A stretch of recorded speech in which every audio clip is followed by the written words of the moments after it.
Eu gostaria de convidar os amados irmãos para que abram as vossas Bíblias na Epístola do apóstolo Paulo aos Efésios, no capítulo 2. Vamos ler a partir do verso 1 até o versículo de número 10. Carta do apóstolo Paulo aos Efésios, no capítulo 2, do 1 ao 10. Eu estarei lendo na versão atualizada. Contudo, eu gostaria de pedir aos irmãos lá da mídia, que estivessem atentos também com a versão NVT, porque nós vamos navegar nas duas versões, ok? Vamos navegar nas duas versões.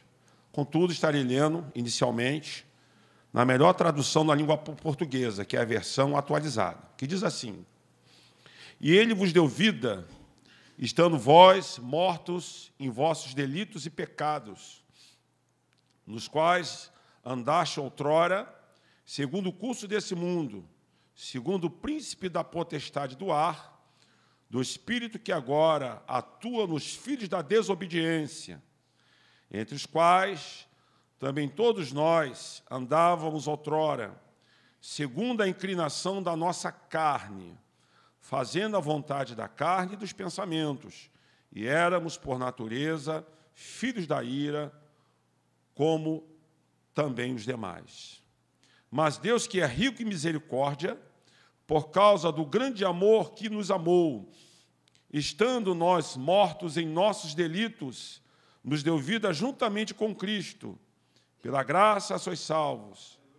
E juntamente com Ele nos ressuscitou e nos fez assentar nos lugares celestiais em Cristo Jesus, para mostrar nos séculos vindouros a suprema riqueza da sua graça, em bondade para conosco em Cristo Jesus. Porque pela graça sois salvos, mediante a fé. E isso não vem de vós, é dom de Deus. Não vem das obras para que ninguém se glorie, porque somos feitura sua, criados em Cristo Jesus, para as boas obras, as quais Deus de antemão preparou para que andássemos nela. Por gentileza, podeis tomar assento. O tema da nossa mensagem é a maravilhosa graça de Deus. Eu quero dizer para os irmãos que não têm o conhecimento da nossa proposta. A nossa proposta é sequencialmente estudarmos e analisarmos essa maravilhosa epístola do apóstolo Paulo aos Efésios, porque, como já foi ministrado pelo nosso irmão Gabriel, bem como também pelo nosso irmão Leonardo, O Leonardo foi o primeiro a ministrar, ele falou do capítulo 1, e o nosso irmão Gabriel, na sequência, na parte B do capítulo 1. Então, nós estamos nessa jornada, nessa caminhada. E eu quero crer no meu coração que nós seremos grandemente abençoados pela palavra de Deus, por essa epístola tão gloriosa. E eu quero dizer para os irmãos que, nessa jornada, nessa caminhada, eu quero dizer que o alimento ele tem mais um pouco de substância. O alimento aqui é mais profundo, tem mais tato, ou seja, tem mais consolidação, no sentido de que, irmãos, nós sabemos que existem os ensinamentos elementares da palavra de Deus. Os ensinamentos, que são para os catecúmenos, ou seja, para os iniciantes. Mas aqui nós temos um alimento mais profundo, e na medida que nós formos avançando, nós vamos buscar esse entendimento e esse conhecimento, até mesmo porque, irmãos, nesse processo de revitalização da nossa igreja, nós entendemos que, a priori de tudo, é nós mergulharmos nas doutrinas centrais da palavra de Deus e termos um entendimento, um conhecimento daquilo que Deus quer revelar-nos através da sua santa palavra.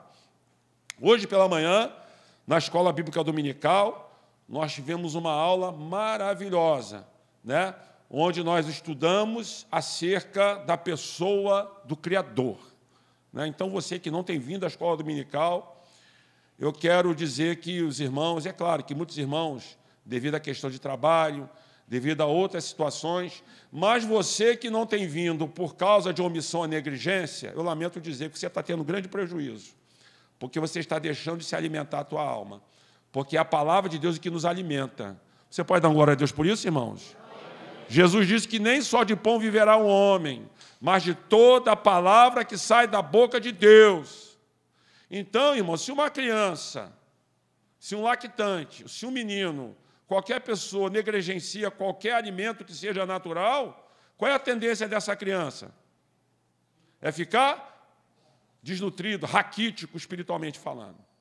Então, irmão, Jesus disse que nem só de pão viverá o homem, mas de toda a palavra que sai da boca de Deus.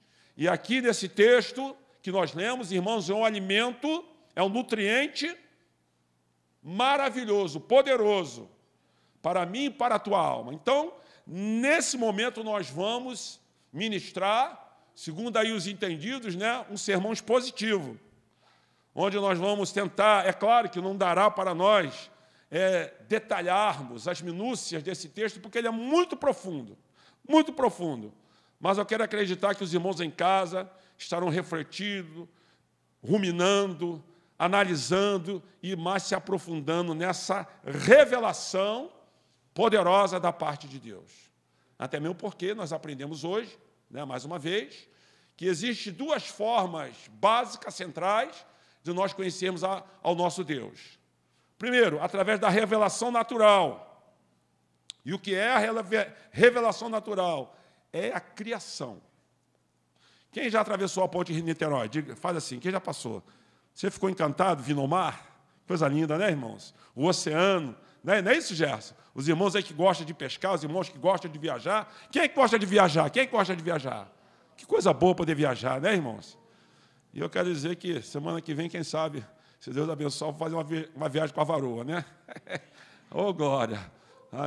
Até porque na outra semana é aniversário da minha bênção, da minha eleita, da minha predestinada. Mas, amém, essas questões à parte, né, irmãos? Mas eu quero dizer, irmãos, que existe também a revelação especial. E a revelação especial é a palavra de Deus. E aqui o apóstolo Paulo, os irmãos sabem que Paulo foi aquele servo de Deus, que ele recebeu da parte do Senhor uma iluminação maior do que muitos daqueles servos de Deus que o antecederam.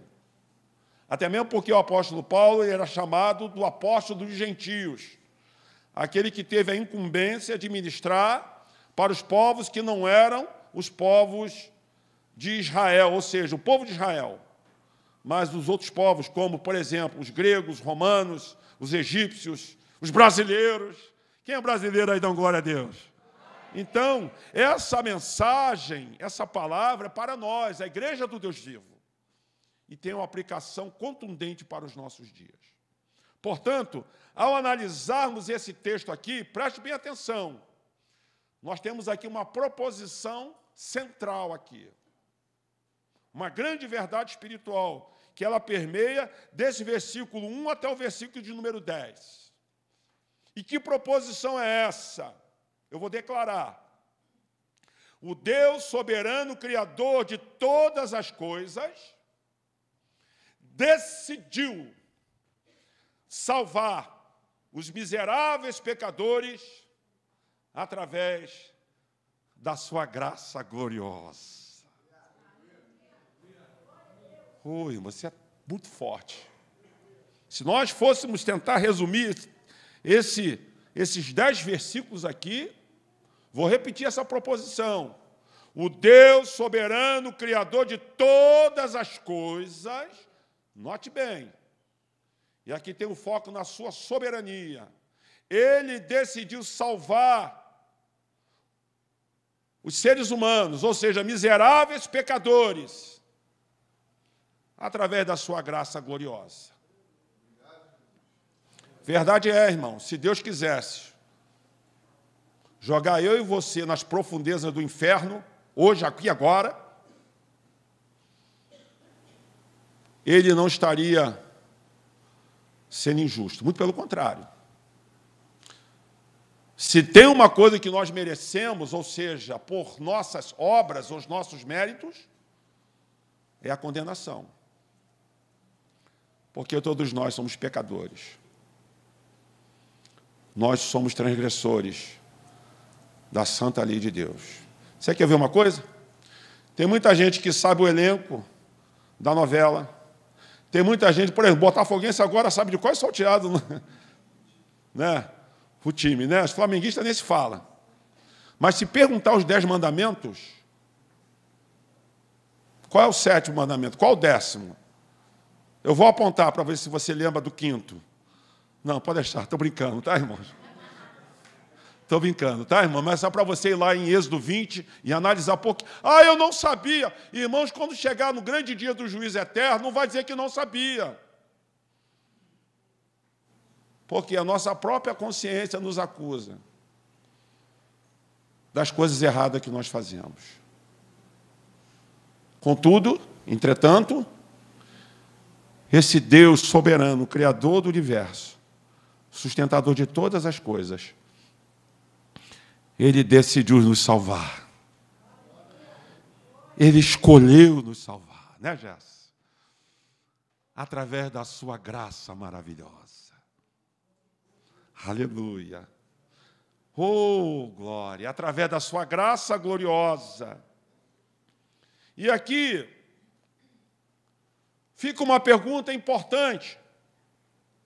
O que nós podemos aprender no tocante, olha aí o tocante aí, ó, a essa grande verdade revelada nas Santas Escrituras? Irmãos, eu vou tentar, porque a gente pensa que a mensagem vai ser curta, mas daqui a pouco ela começa a se alongar, né? A gente tem que vigiar com a introdução. Mas vamos lá. Vejamos nesse texto revelado, através do santo apóstolo Paulo, o que ele escreve aos Efésios, pelo menos 3 fatores centrais, só 3, tá, irmãos? 3 fatores centrais pertinentes ao plano da salvação. Nós vamos ver aqui 3 fatores centrais que esse texto aqui nos mostra. Primeiro fator central, o estado espiritual dos pecadores antes da conversão. O estado espiritual dos pecadores. E aqui Paulo está se dirigindo aos Efésios, mas tem uma aplicação a todos nós. O estado espiritual dos pecadores antes da conversão. E aqui nós vamos analisar os versículos 1, 2 e 3. Então vejamos. Ele vos deu vida, estando vós mortos em delitos e pecados. Certa feita, Jesus, ele falou para um certo homem, quando ele disse assim: deixa eu enterrar o meu pai, depois eu te seguirei. E aí o Senhor Jesus disse: olha, rapaz, deixe os mortos sepultar os seus mortos, e vem e segue-me tu. Ou seja, qual era a desculpa daquele homem para não seguir o nosso mestre? É que ele queria esperar o pai dele morrer para ele seguir a Jesus, ou seja, para ele se tornar um discípulo de Jesus. Ou seja, poderia demorar ali 6 meses, 1 ano, 2 anos, até o pai dele morrer, já pensou? Porém, Jesus disse: deixe os mortos sepultar os seus mortos. Quem já foi em enterro aqui, levante a mão, irmãos. Recentemente eu fiz mais 2 sepultamentos. E aqui eu quero lembrar algo que foi dito hoje na escola dominical. Tem muita gente que não quer ter comunhão com a igreja hoje, que não quer relacionamento com Cristo, porque quem ama Jesus tem relacionamento com seus filhos, com seus irmãos. Porque aqui, irmãos, nós somos uma família. Você pode dar uma glória a Deus que você está do lado do seu irmão aí, do seu lado? E nessa família não tem distinção, nem discriminação, nem de raça, nem de posição social, não. Nós somos um só em Cristo Jesus. Contudo, eu me lembro que quando eu era jovem, eu ainda não conhecia o Senhor, e eu vi uma frase no muro lá em Copacabana, dizendo assim: para que tanto orgulho no presente se o futuro é a morte?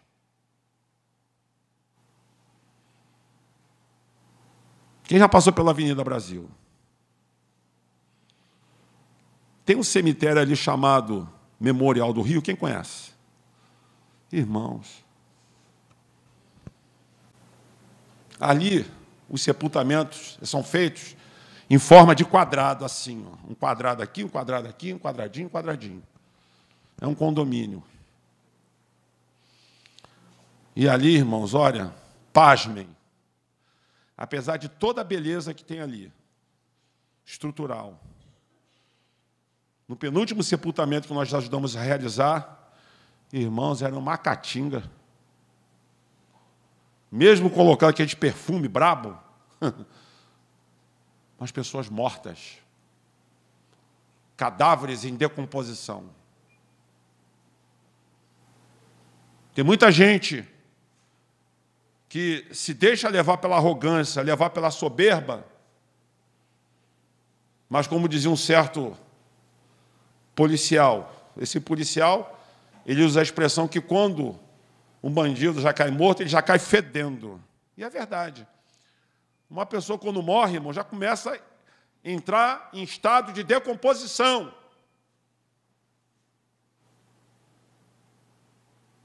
Então, existem os mortos físicos, literais. Os mortos literais, os mortos biológicos. Mas aqui Paulo não está falando dessa morte literal, ele está falando de morte espiritual. Observe o que diz o versículo de número 1.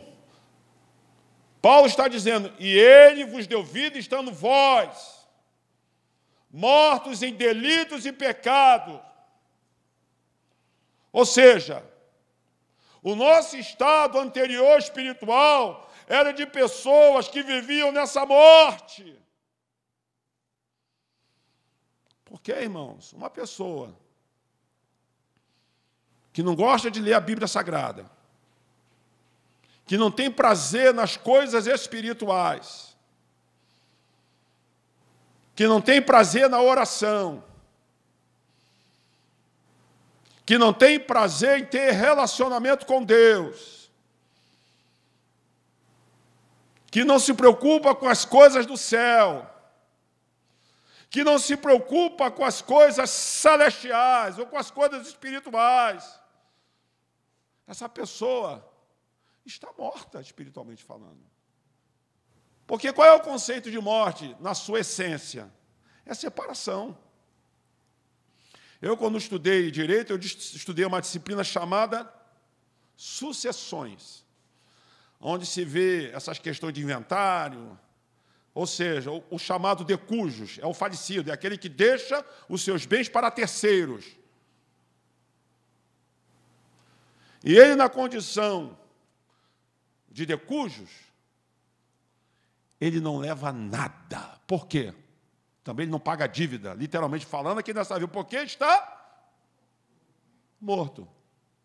E qual é a ideia? Que a morte separa a pessoa dos seus bens materiais, separa dos seus entes queridos. Então, a pessoa, quando morre, fisicamente falando, ela se separa dos seus entes. E a ideia aqui que o Paulo está dizendo, não de morte física literal, mas de morte espiritual, irmãos.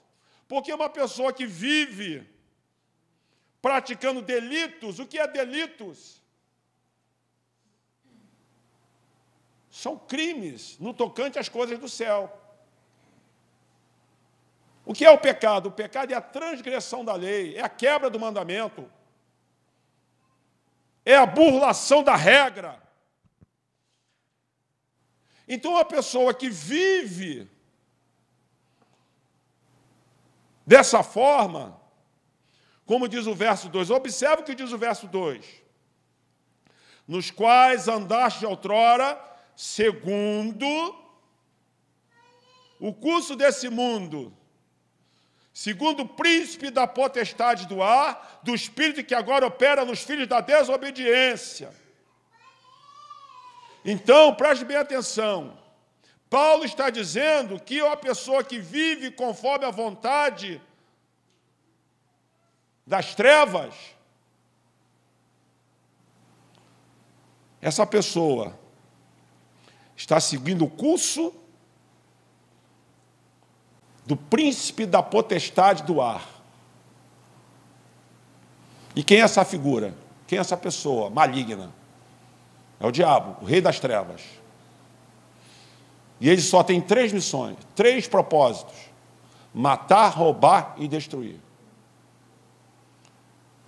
Uma pessoa que se entrega ao vício, uma pessoa que se entrega à pornografia, uma pessoa que se entrega às coisas perversas e pecaminosas desse mundo, essa pessoa está morta espiritualmente falando.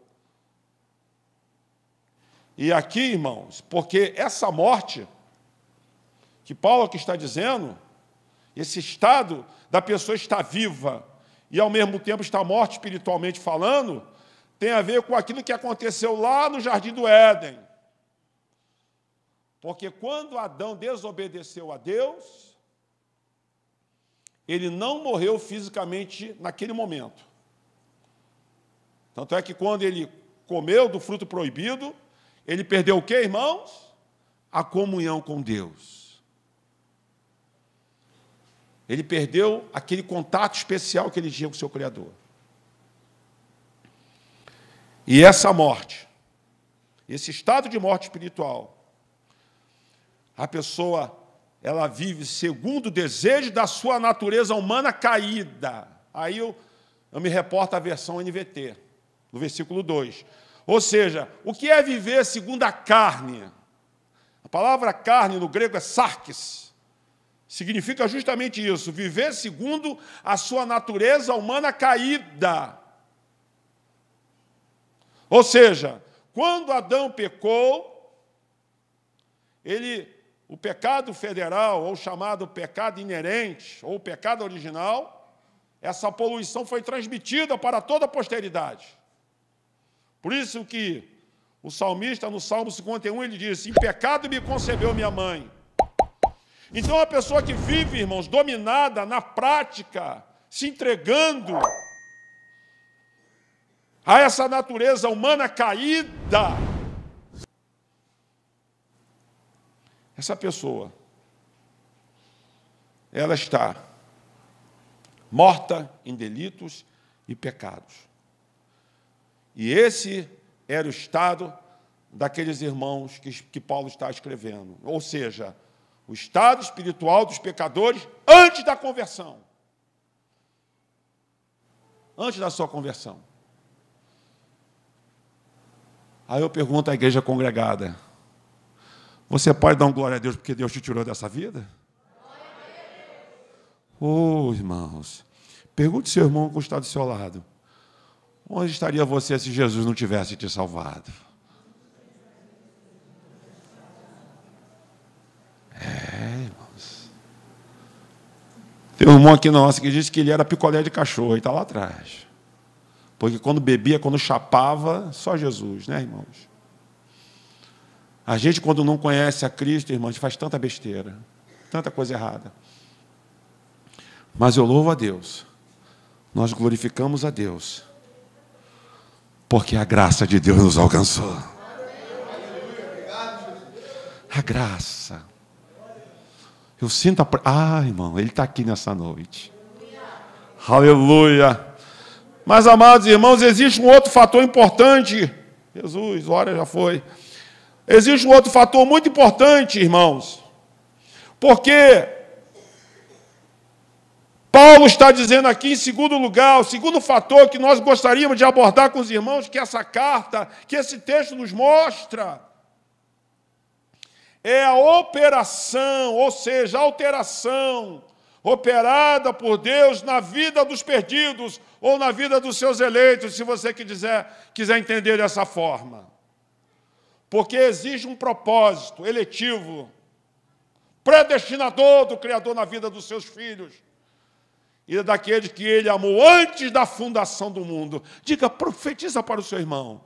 Não fique triste não, diz aí, não fica triste não. De repente alguém até te desprezou, diz aí. Mas conforme Efésios 1:4, Dedé, Ele já te amou antes da fundação do mundo.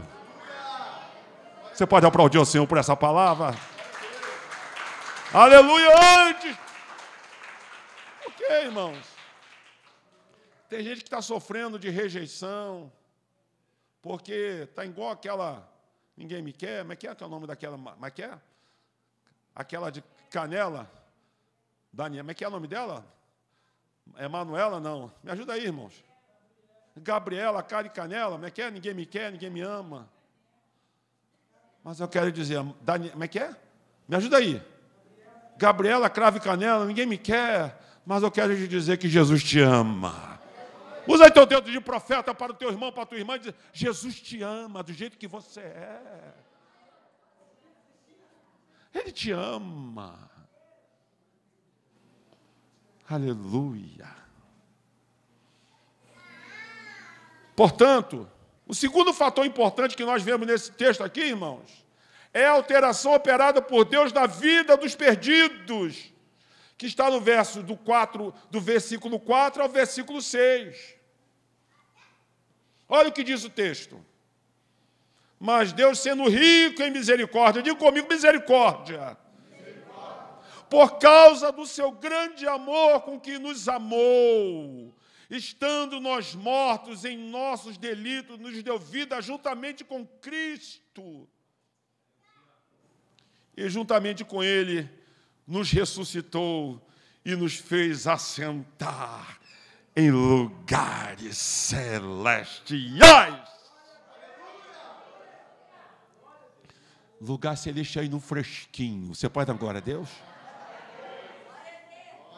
Porque tem gente agora que está sentado na cadeira do capeta agora, chapando, bebendo, cheirando cocaína, se prostituindo. Às vezes vê as meninas lindas, irmãos, uns rapazes lindos, fumando maconha, cheirando cocaína, estragando com a sua saúde, fumando, se prostituindo, meninas se vendendo, meninas indo para redes sociais, fazendo coisas, declarando coisas terríveis.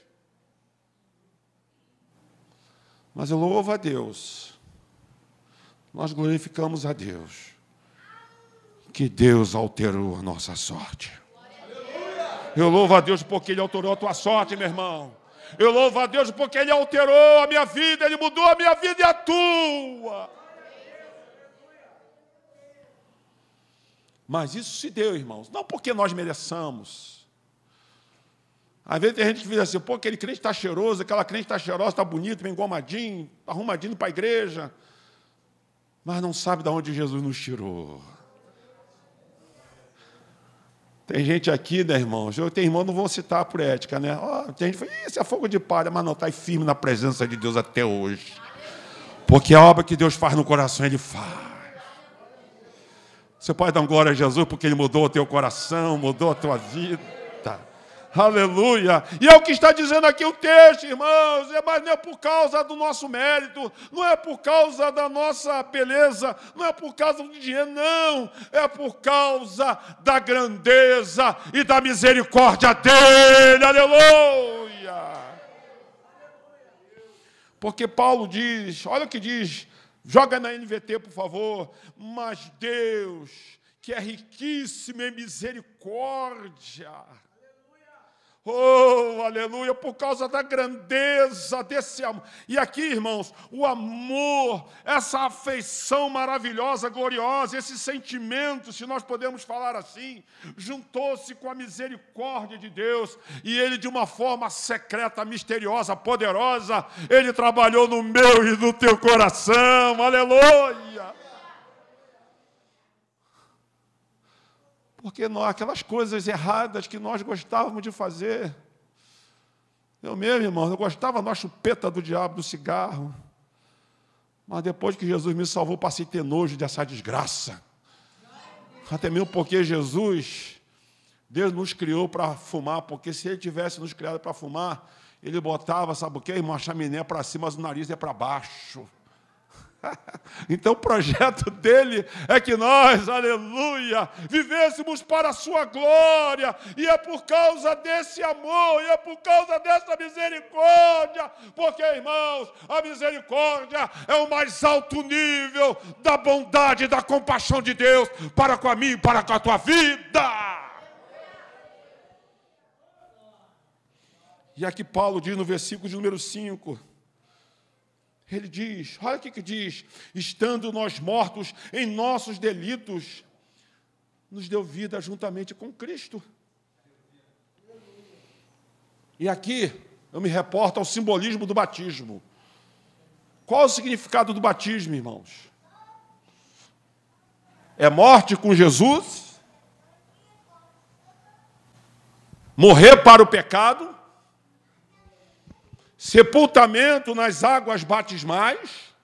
Quando o penitente ele é imergido nas águas batismais, significa que aquela vida errada, aquela vida de pecado, aquela vida de perversidade, aquela vida de maldade, aquela vida de coisas erradas, é sepultada nas águas batismais. E assim como Jesus venceu a morte e ressuscitou dos mortos, quem crê que Jesus ressuscitou, dá glória a Deus. Ele está vivo, está aqui entre nós. E aí Paulo ele usa a expressão, preste bem atenção. Estando nós mortos em nossos delitos e pecados. Na NVT, embora nós estivéssemos mortos por causa dos nossos pecados, Ele nos deu vida com Cristo. Ou seja, Ele nos ressuscitou, Ele nos ressurgiu para uma nova vida. Por isso que se você passar em frente à minha casa, de repente, madrugada, vai ver o pastor Miguel pulando, cantando com as andorinhas. Porque antes, irmãos, eu desfilava no bloco do Sombra. Eu era puxador de... Olha só, coisa do capeta, né? Bloco do Sombra. Até o nome ele é amaldiçoado. Mas hoje eu estou aqui com a igreja do Senhor, celebrando e adorando aquele que me tirou das trevas para a sua maravilhosa luz. Aleluia! Jesus! Então preste bem atenção, Ele nos ressuscitou, é uma expressão metafórica, significa que nós ressurgimos para viver para Deus. Então, meus amados irmãos, e Ele nos fez assentar nos lugares celestiais. Olha o que diz o versículo 6. E juntamente com Ele nos ressuscitou e nos fez assentar nos lugares celestiais. Isso fala da nossa posição hoje, irmãos. A nossa posição de abençoado, de abençoada. Diga para o seu irmão, você é abençoado hoje aqui na presença de Deus. Por que, irmãos? Quem está agora sentado na televisão, vendo coisa porcaria que não presta, está sentado em lugar de maldição. Tem gente agora que está sentado numa casa de prostituição, vendo coisas erradas. Mas glorificamos a Deus que nós estamos assentados na presença do Senhor. Oh, aleluia. Eu vou dar 30 segundos para você glorificar a Jesus. Glorifica aí um pouquinho, vai.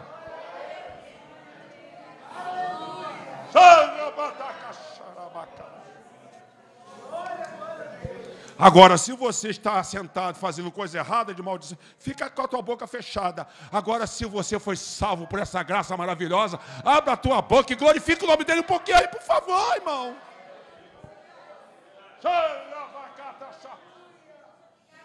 Porque, irmãos, tem crente que quando era do mundo cantava, pulava, fazia, e agora na igreja fica como se fosse uma múmia paralítica. Tem misericórdia de nós, Jesus. Oh, diz a palavra do Senhor, que a alegria do Senhor é a nossa força. Quem tem a alegria de Deus, quem tem a alegria no seu coração, ergue a tua mão direita e diga assim, obrigado, Senhor, pela tua graça na minha vida. Eu vou expulsar, eu vou expulsar, eu vou expulsar, eu vou expulsar. Espírito de múmia paralítica, vírus do inferno, você não tem lugar nessa igreja, porque essa igreja é a igreja da graça, é a igreja do poder, é a igreja da unção, é a igreja do Cristo vivo.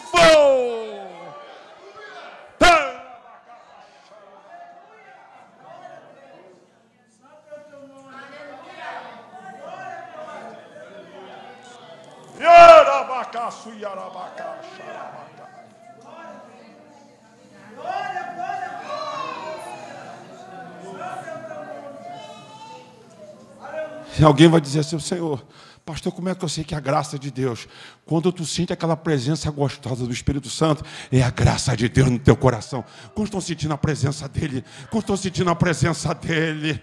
Aleluia! Ele está na casa, como diz a irmã Gripina. Aquela irmã benção.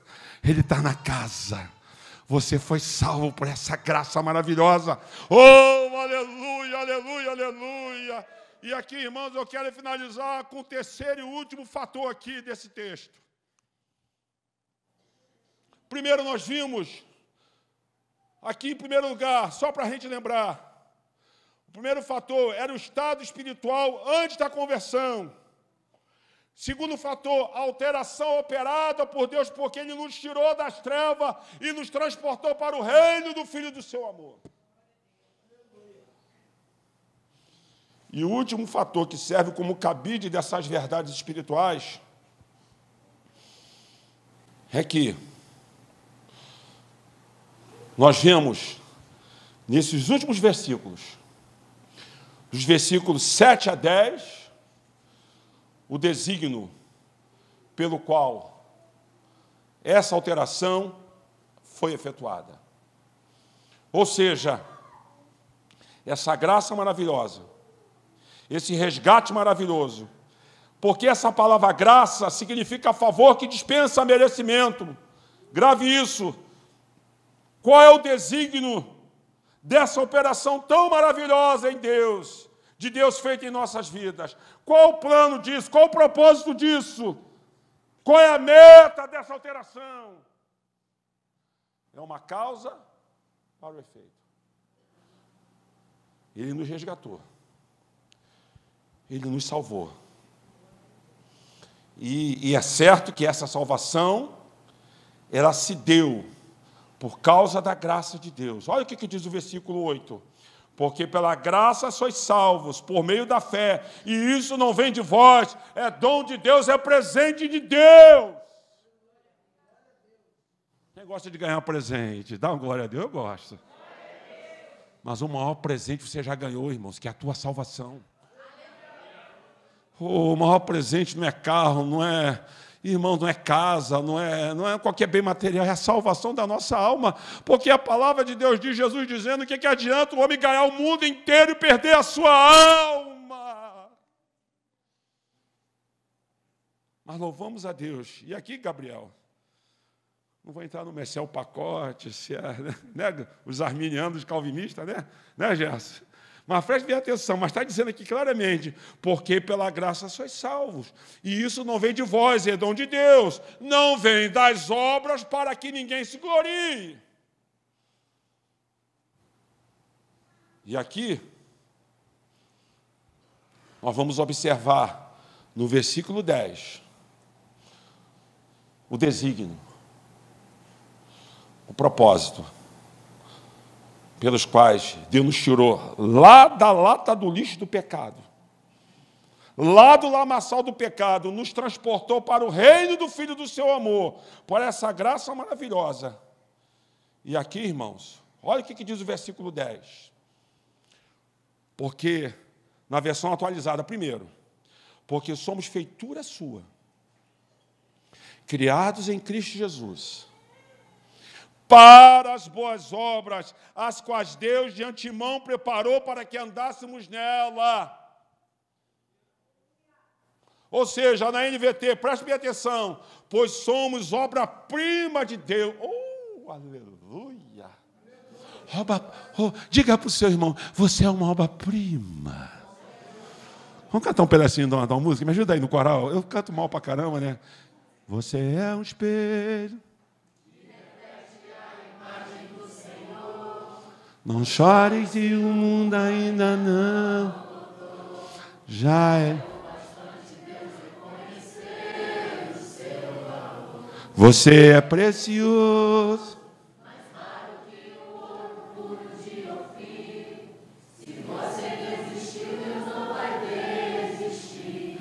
Ele está aqui para te levantar.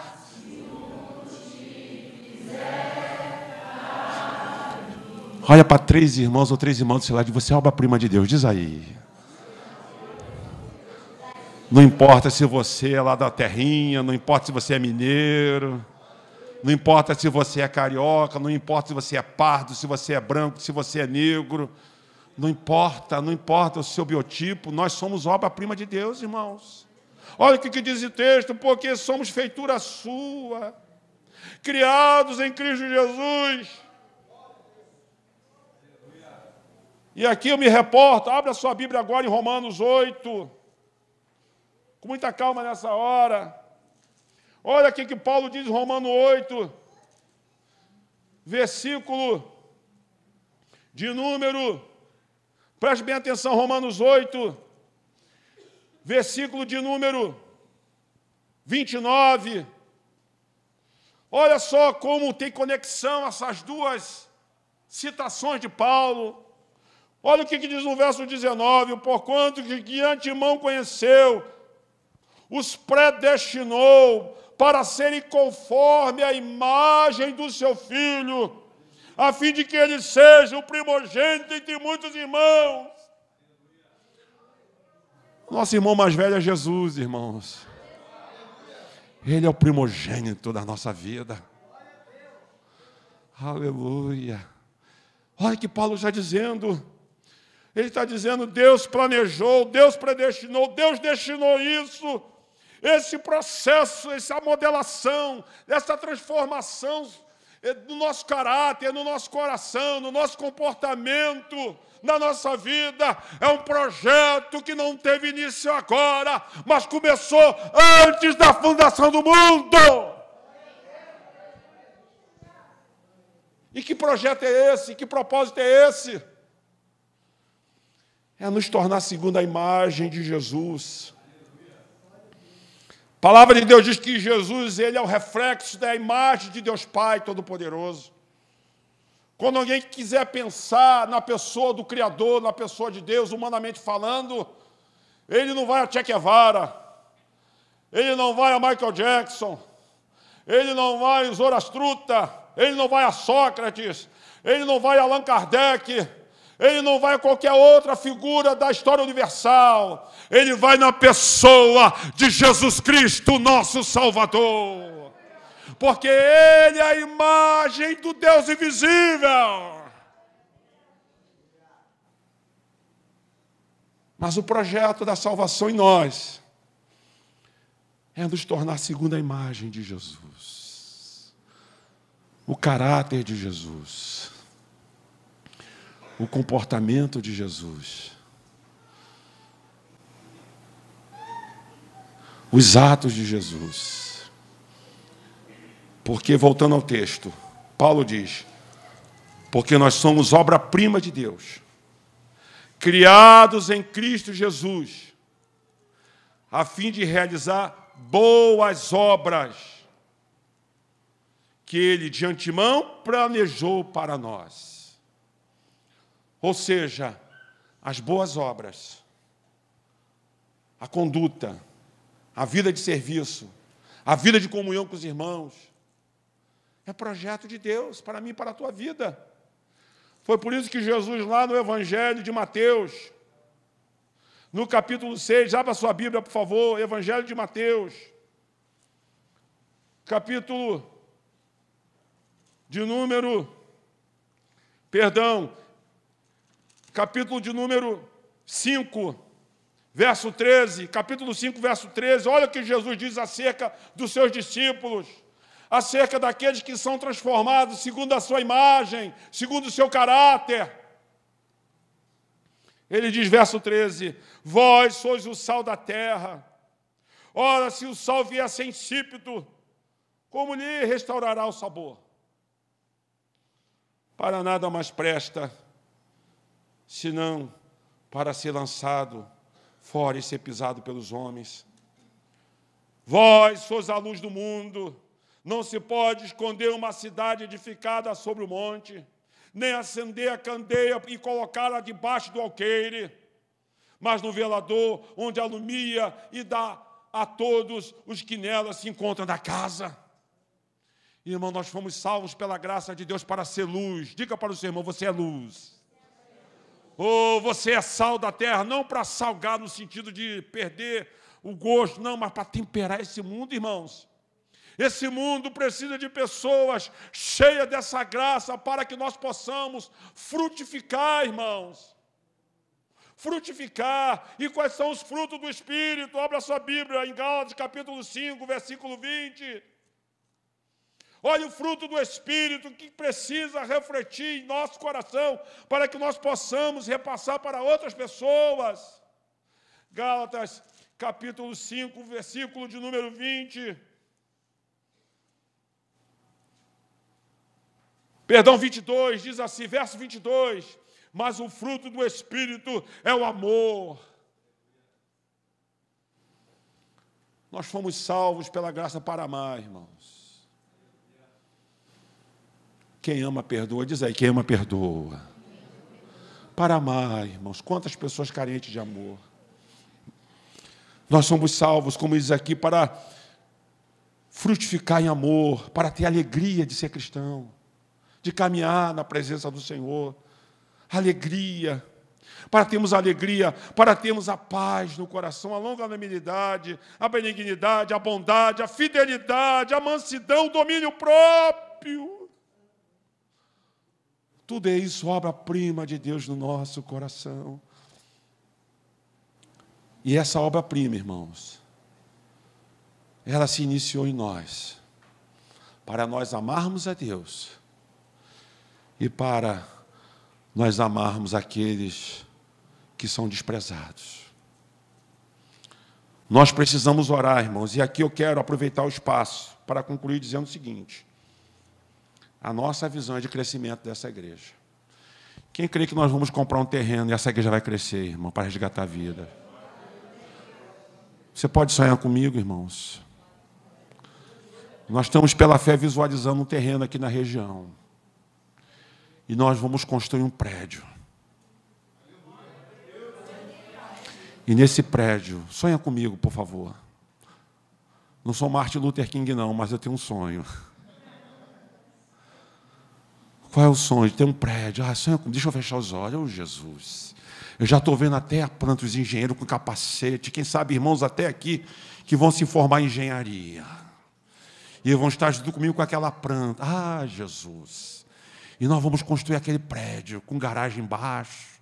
Os carros não vão ficar na rua. Meu Deus, o primeiro andar vai ser só de criança.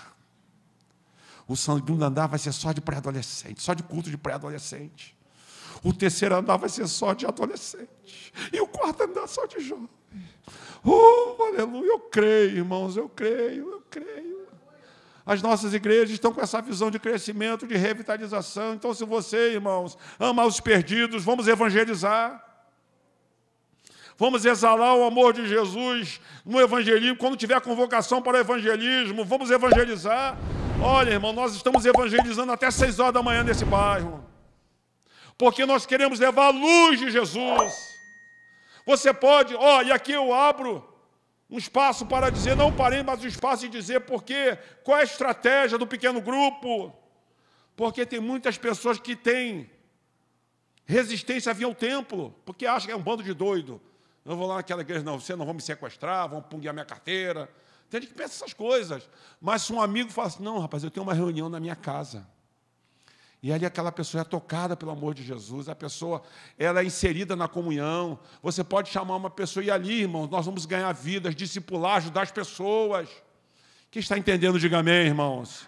Então, se você ainda não participou de um pequeno grupo, tem na casa do Luiz, tem na nossa casa, tem na casa lá, tem outras casas que depois eu vou citar o endereço. Então, irmãos, nós precisamos ser a obra-prima de Jesus para levar o amor de Jesus, para discipular, porque a nossa missão, irmão, central, essa salvação, não é para nós ficarmos no nosso casulo e desfrutando dessa bênção, não. É para nós cumprirmos a missão, porque Jesus disse: eu vos escolhi e vos nomeei para que vades de fruto, e o vosso fruto permaneça. E ele diz mais, lá no Evangelho de Mateus, capítulo 28, verso 20, ele diz o seguinte: ide por todo o mundo e fazei discípulos. Aí eu pergunto, quantas almas eu tenho conduzido a Cristo durante essa minha jornada? Quantas vidas você tem conduzido a Cristo, meu irmão? Nós não podemos chegar de mão vazia naquele grande dia, porque nós fomos salvos para darmos fruto para Deus.